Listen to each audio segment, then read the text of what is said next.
tem uma longa folha de serviços prestados à diplomacia brasileira. Como ensaísta político, produziu obras importantes sobre a questão da Constituinte e discutiu a ética e a política no espaço público. Isso sem falar nas aulas ministradas na Universidade de Brasília, em Stanford e Berkeley, nos Estados Unidos, e na Universidade Nacional do México. Enquanto isso, ainda encontrou tempo para escrever uma trilogia literária. Desde a primeira linha do primeiro romance até o final de sua obra, mais recente, se passaram 30 anos.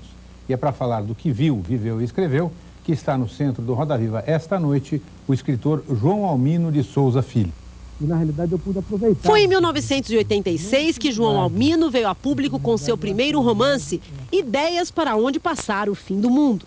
Formado em Direito e Sociologia, doutorado em Filosofia, professor de Filosofia Política na Universidade de Brasília e de Literatura Brasileira na Universidade de Berkeley, na Califórnia, João Almino seguiu carreira de diplomata. Trabalhou em Lisboa, Cidade do México, São Francisco, Beirute, onde exercitou a saudade e a crítica do Brasil distante. E onde escreveu boa parte dos textos que lhe renderam uma literatura considerada inteligente, mordaz e lírica. João Almino publicou agora o terceiro e último romance de sua trilogia de Brasília, que começa naquela primeira ficção, Ideias para Onde Passar o Fim do Mundo. A história de um escritor morto que volta à Terra nas vésperas do final do mundo para terminar o roteiro de seu filme. No segundo livro, Samba Enredo, que ele define como uma alegoria do país, um suposto primeiro presidente negro do Brasil é sequestrado em pleno carnaval. A obra que agora fecha a trilogia, As 5 Estações do Amor, é um balanço da geração pós-68. Uma visão sobre as mudanças, os dilemas de uma juventude perdida, a violência, as mutações do amor e da amizade. Brasília é o palco desses 3 romances que refletem histórias e utopias das décadas de 70 até hoje. Dilemas vividos por personagens que se enganaram ao pensar que na cidade do futuro estava o futuro da humanidade. Conhecido por seus escritos sobre democracia e autoritarismo, estudioso das constituições brasileiras, João Almino coloca em seus romances os problemas brasileiros investigados em seus ensaios. Entre outras coisas, nos alerta que ainda somos marcados por uma cultura personalista e por um sistema político de paternalismo e troca de favores. E que algo da nossa cultura democrática autoritária ainda está presente. Para entrevistar o escritor João Almino, nós convidamos o jornalista Rinaldo Gama, editor do Caderno de Literatura Brasileira do Instituto Moreira Salles e comentarista de literatura do programa Metrópolis da TV Cultura. O jornalista Carlos Graebe, editor de artes e espetáculos da revista Veja. O jornalista Michel Laube, editor de cinema da revista Bravo. O jornalista Manuel da Costa Pinto, editor da revista Cult. O historiador Carlos Guilherme Mota. O poeta Sérgio Com, editor da revista Azougue e fundador da editora Azougue. O poeta, tradutor, jornalista Rodrigo Garcia Lopes, autor, entre outros, do livro de entrevistas, Vozes e Visões, Panorama da Arte e Cultura Norte-Americanas hoje. O Roda Viva é transmitido em rede nacional para todos os estados brasileiros e também para Brasília. E hoje não será possível a participação dos telespectadores porque o programa está sendo gravado. Boa noite, João Almino. Boa noite. O senhor está voltando aí para Brasília depois de um longo período no exterior e curiosamente, não sei se encaixa aí, voltando para a cidade que é o cenário dos seus 3 romances. Eu queria saber se o senhor imagina encontrar a Brasília que está, de alguma forma, descrita nesses romances na vida real, mesmo agora a partir de setembro, quando o senhor retorna. A Brasília deste último romance, creio que sim. A Brasília de todos os romances, não, porque é uma cidade em construção, uma cidade em movimento.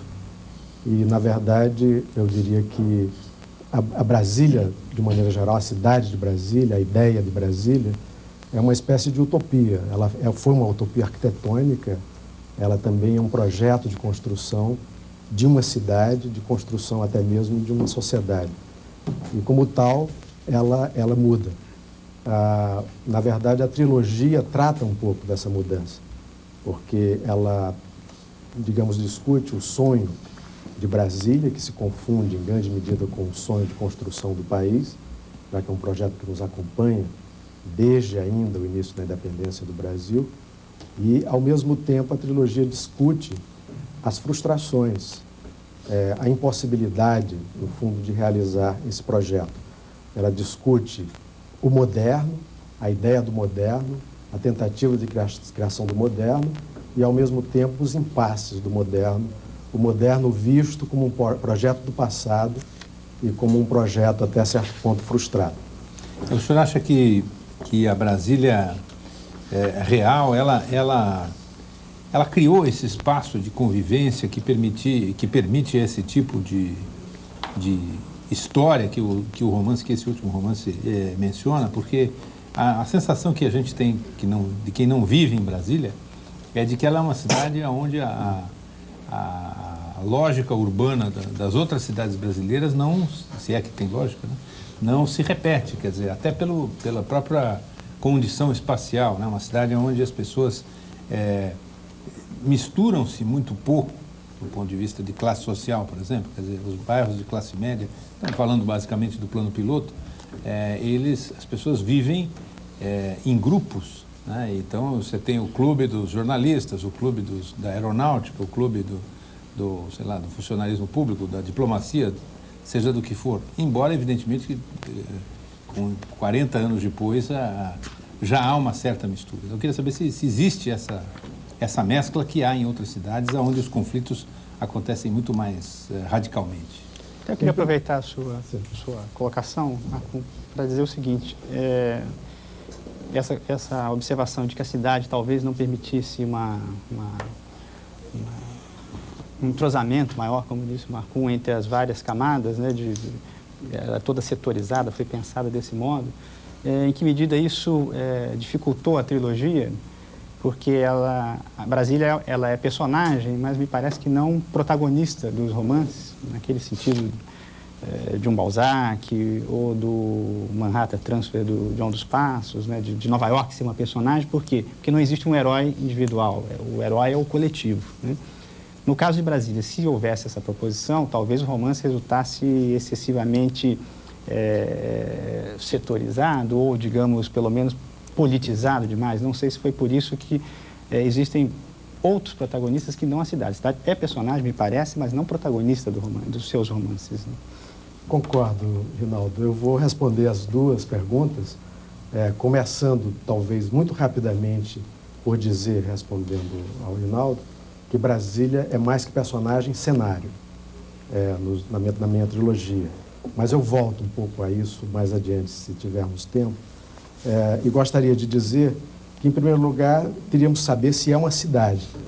E recentemente, aliás, muito recentemente, eu li um artigo da socióloga Barbara Freitag, que comenta um texto do filósofo Wilhelm Flusser a respeito de cidades, né? E a cidade, segundo Wilhelm Flusser, necessita de um tripé para que ela seja considerada como tal. Ela precisa de ser um centro de comércio, ela precisa de ser um centro político, ela precisa de ser um centro cultural também. E a conclusão da socióloga Freitag é que Brasília já reúne essas três condições. Então, em primeiro lugar, é sim uma cidade. Ela se crê, às vezes, que é uma cidade totalmente artificial. Não é também isso.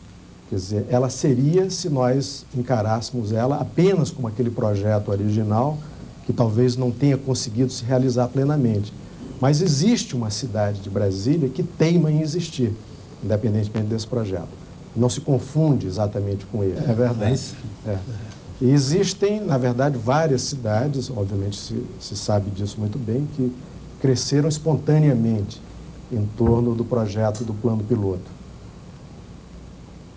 Eu creio, por outro lado, que a ideia de ser uma cidade em construção, de ser uma cidade que podemos encarar como tendo mais futuro do que passado, porque o passado é muito curto, ela se presta também ao projeto ficcional.